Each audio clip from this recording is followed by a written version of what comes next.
এইটুকু শুধু জানি যে কয়েকদিন যাবত ওই গ্রুপগুলো চাঁদা খাওয়ার জন্য খুব উঠে পড়ে লাগছে। আধিপত্য বিস্তারকে কেন্দ্র করে পাবনার সুজানগর উপজেলা বিএনপির দুই পক্ষের সংঘর্ষের ঘটনা ঘটেছে। এ সময় গুলিবিদ্ধ হয়েছেন অন্তত 6 জন। এছাড়াও আহত হয়েছেন আরও অনেকে। এদের মধ্যে গুরুতর একজনকে রাজশাহী মেডিকেল কলেজ হাসপাতালে স্থানান্তর করা হয়েছে। বুধবার দুপুর 2টার দিকে সুজানগর পৌর বাজারে সংঘর্ষ ঘটে।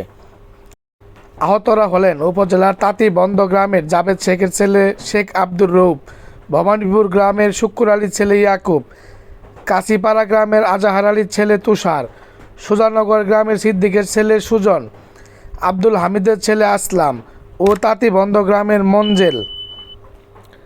তাদের মধ্যে 4 জনকে আশঙ্কাজনক অবস্থায় রাজশাহী মেডিকেল কলেজ হাসপাতালে ও বাকি 2 জনকে পাবনা সদর হাসপাতালে ভর্তি করা হয়েছে।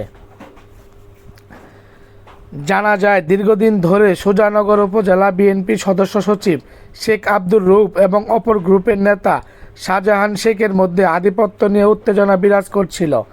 বুধবার সকালে এই দ্বন্দ্ব সংঘর্ষের রূপ নেয়। উভয় পক্ষের মধ্যে ধাওয়া পাল্টা ধাওয়ার পাশাপাশি এলোপাথারি গুলিবর্ষণের ঘটনা ঘটে। এ সময় গুলিবিদ্ধ হয়েছেন অন্তত 6 জন এবং আহত হন আরও অনেকে। গুলিবিদ্ধদের মধ্যে 4 জনের অবস্থা আশঙ্কাজনক হওয়ায় রাজশাহী মেডিকেল কলেজ হাসপাতালে পাঠানো হয়েছে।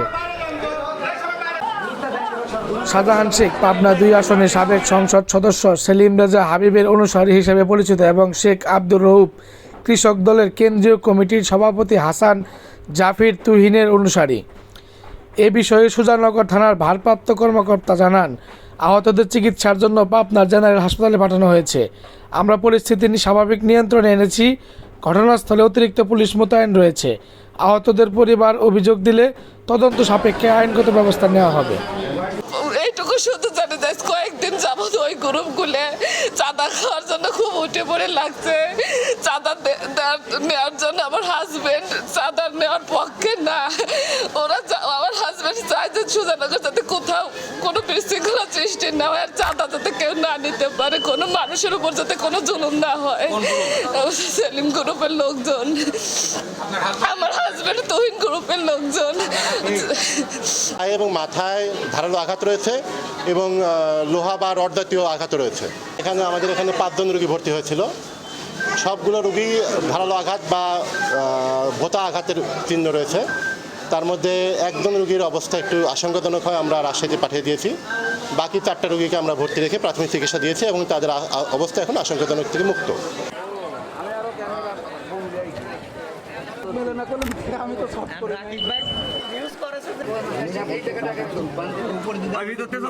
আসেন